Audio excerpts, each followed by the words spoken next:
Dani Olmo, harus menunggu hingga pekan ketiga musim ini, sebelum akhirnya bisa menjalani debut seniornya bersama Barcelona.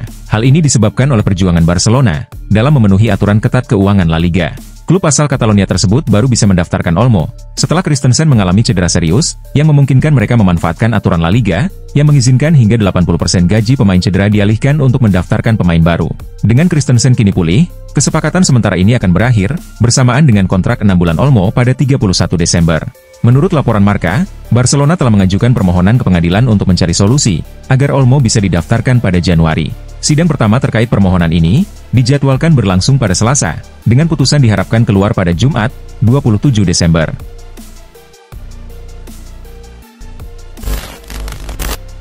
Christopher Nkunku kesulitan mendapatkan waktu bermain reguler di bawah manajer baru Enzo Maresca, yang lebih memilih Nicolas Jackson sebagai pilihan utama. Sementara pemain asal Prancis tersebut, ditempatkan dalam tim lapis kedua yang bermain di Conference League.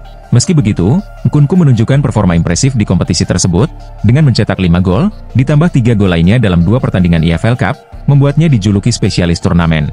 Namun, minimnya peluang bermain di Premier League membuat Nkunku frustrasi, hingga muncul kabar bahwa ia ingin meninggalkan Chelsea, baik dengan status pinjaman, atau secara permanen di musim panas.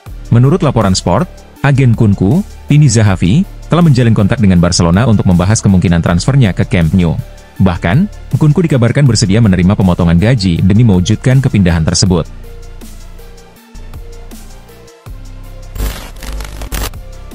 Bursa transfer musim dingin 2025 di Eropa akan segera dibuka, dalam waktu kurang dari 1 pekan. Perhatian besar akan tertuju pada para pemain yang kontraknya habis di akhir musim, karena mulai Januari mereka diizinkan menandatangani kesepakatan prakontrak dengan klub lain. Salah satu nama yang menarik perhatian adalah Joshua Kimmich, yang masa depannya di Bayern Munchen masih belum jelas.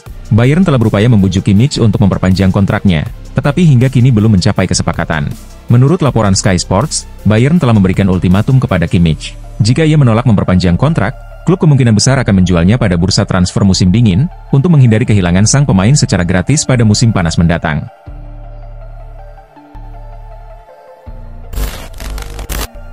Presiden Real Madrid, Florentino Perez, dikabarkan telah merancang rencana ambisius untuk bursa transfer musim panas 2025.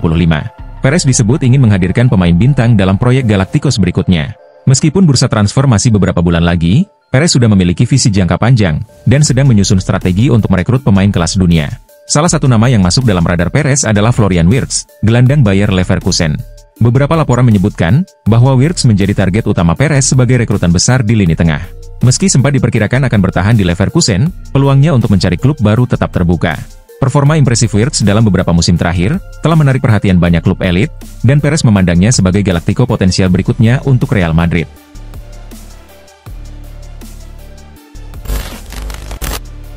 Real Madrid dikabarkan semakin dekat untuk mengamankan tanda tangan bek sayap Bayern Munchen, Alphonso Davies, pada bursa transfer musim dingin. Mengutip laporan dari Football Espana, Real Madrid telah mengajukan penawaran kepada Davies, yang kontraknya bersama Bayern akan berakhir pada Juni 2025. Menurut Diario AS, Real Madrid dan Davies disebut telah mencapai kesepakatan lisan, terkait rincian gaji dan durasi kontrak. Kesepakatan resmi diperkirakan akan diteken pada Januari mendatang. Meski demikian, situasi ini masih bisa berubah, karena Bayern Munchen terus berupaya mempertahankan pemain asal Kanada tersebut, dengan menawarkan perpanjangan kontrak.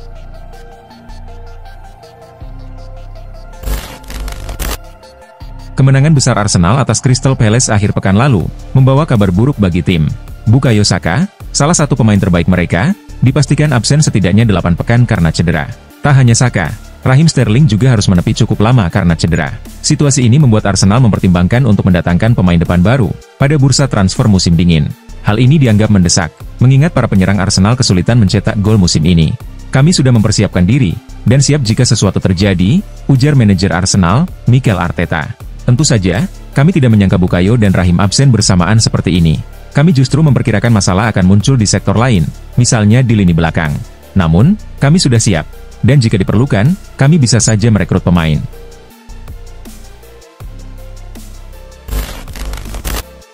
Chelsea menunjukkan performa impresif di bawah pelatih Enzo Maresca, dan saat ini menempati posisi kedua klasemen Premier League setelah 17 pertandingan. Meski begitu, sejumlah pengamat menilai, Chelsea belum bisa dianggap sebagai kandidat serius untuk gelar juara. Selain itu, beberapa pihak juga menyarankan Chelsea untuk merekrut penyerang, dengan nama Victor Osimhen. Namun, Wright Phillips memiliki pandangan berbeda.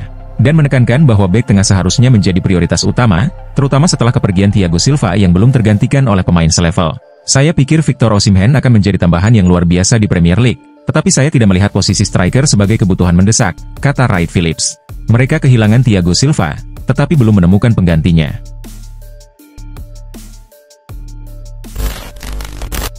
Pada musim panas lalu, Manchester United berhasil mengalahkan klub-klub besar seperti Liverpool, Real Madrid, dan PSG, untuk merekrut Yoro dari Lille. Transfer Yoro, yang dianggap sebagai salah satu bek muda terbaik di Eropa, dipandang sebagai langkah strategis untuk masa depan klub.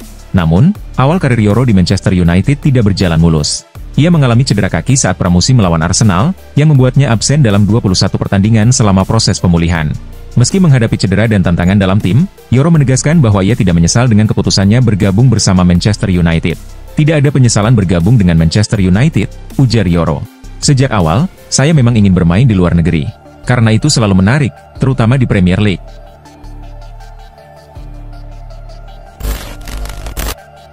Akun Instagram Luis Suarez mendadak diserbu oleh pendukung Barcelona. Banyak dari mereka mengkritik Suarez, bahkan ada yang menghapusnya dari daftar legenda Barca. Kehebohan ini berawal setelah Atletico Madrid berhasil mengalahkan Barcelona pada pekan ke-18 La Liga. Suarez yang sempat bermain untuk Atletico selama 2 tahun, melakukan tindakan yang dianggap kontroversial, dengan mengundang para pemain Atletico untuk makan bersama di Calito. Beberapa pemain Atletico juga membagikan momen tersebut di media sosial, menunjukkan suasana akrab dan persahabatan di antara mereka. Namun, tindakan Suarez ini memicu reaksi negatif dari pendukung Barcelona. Di kolom komentar Instagram resminya, banyak penggemar Barca meluapkan rasa kecewa. Salah satu komentar berbunyi, "Anda mengkhianati Barcelona dengan mendukung Atletico. Kami kehilangan rasa hormat kepada Anda."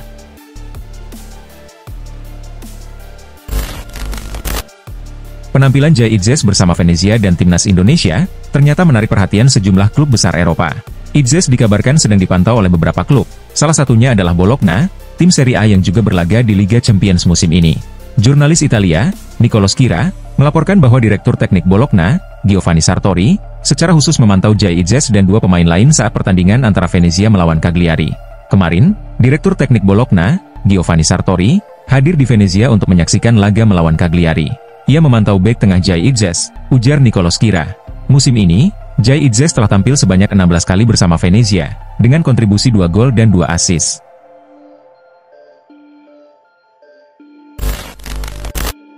Manchester United dikabarkan telah menghubungi Napoli untuk membahas kemungkinan merekrut Victor Osimhen yang saat ini sedang dipinjamkan ke Galatasaray. Menurut pakar transfer Sacha Tavolieri, MU menjadi klub terbaru yang menunjukkan minat terhadap striker asal Nigeria tersebut.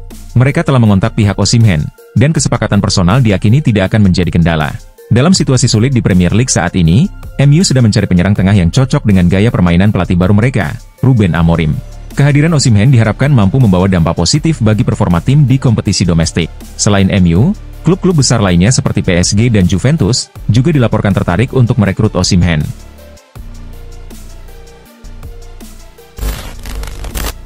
Zinedine Zidane tak hanya mencatat kesuksesan gemilang saat masih aktif bermain, tetapi juga saat berkarir sebagai pelatih. Dalam 2 periode melatih Real Madrid, pria berkepala pelontos itu berhasil mempersembahkan 11 trofi, termasuk 2 gelar La Liga, dan 3 trofi Liga Champions yang diraih secara beruntun. Sejak meninggalkan Real Madrid pada 2021, Zidane hingga kini belum kembali melatih. Pelatih asal Prancis itu tetap teguh pada pendiriannya, untuk hanya melatih tim pilihannya. Media Spanyol, Marca, melaporkan bahwa Manchester United, Juventus, PSG, dan Bayern Munchen pernah mencoba merekrut Zidane, namun ia selalu menolak dengan jawaban singkat, "Tidak, terima kasih." Lebih lanjut, Marca menyebut, Zidane hanya tertarik melatih Real Madrid atau tim nasional Prancis.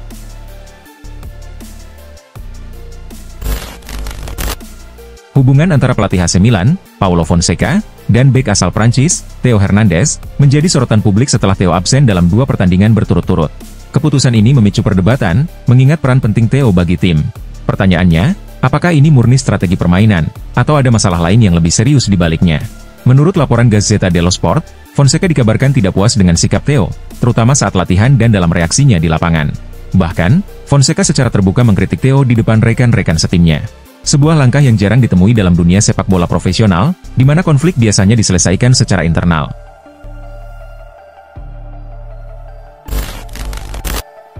Lautaro Martinez, saat ini sedang mengalami masa sulit, setelah cukup lama gagal mencetak gol untuk Nerazzurri.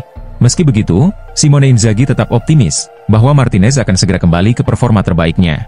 Ia memprediksi, penyerang asal Argentina itu akan mencetak gol untuk Inter Milan dalam waktu dekat. Hingga kini, Martinez telah melewati 7 pertandingan tanpa mencetak gol di semua ajang, dengan total 6 gol dari 21 laga di musim ini. Saya juga pernah menjadi seorang penyerang, jadi saya memahami bahwa momen seperti ini bisa terjadi, ujar Inzaghi dikutip dari Football Italia. Ia pun yakin, bahwa Martinez akan segera kembali menunjukkan ketajamannya di depan gawang.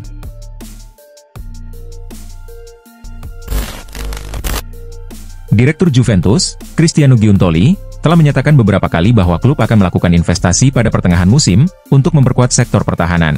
Salah satu nama yang masuk radar Juventus adalah Axel Disasi. Menurut laporan Calcio Mercato, Disasi dianggap sebagai opsi yang lebih terjangkau dibandingkan David Hanko dari Feyenoord atau Antonio Silva dari Benfica. Juventus juga dikabarkan telah menghubungi Chelsea untuk mendapatkan informasi terkait pemain ini, dengan kemungkinan besar mempertimbangkan kesepakatan peminjaman. Disasi sendiri, kehilangan posisi utamanya di Chelsea sejak tim tersebut ditangani Enzo Maresca pada musim panas 2024, dan sejauh ini hanya menjadi starter dalam 3 laga Premier League.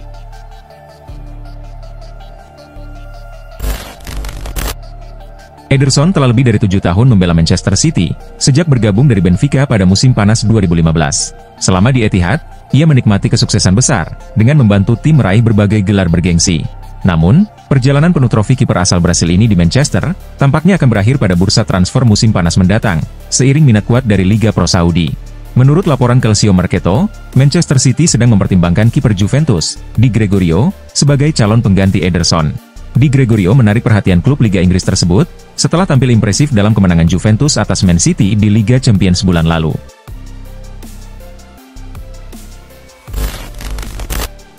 Martin Zubimendi bisa disebut sebagai salah satu pemain terbaik di Real Sociedad. Ia merupakan pemain kunci yang tak tergantikan di lini tengah La Real. Penampilan gemilang gelandang timnas Spanyol ini, kabarnya kembali menarik perhatian sejumlah klub top Eropa.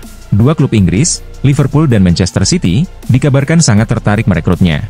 Menanggapi rumor tersebut, pihak Real Sociedad terlihat tenang.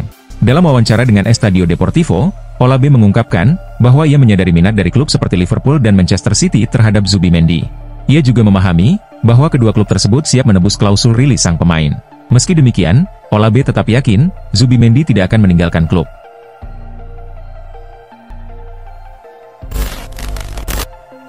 Christian Pulisic dikenal sebagai salah satu pemain kunci di skuad rossoneri.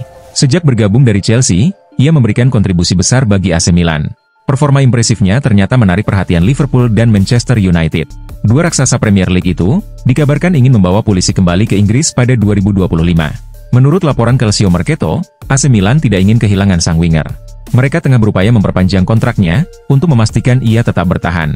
Manajemen Milan, disebut telah memutuskan untuk mempertahankan Pulisic, karena mereka menganggapnya sebagai pemain yang sangat penting dalam skema permainan tim, dan sulit untuk digantikan.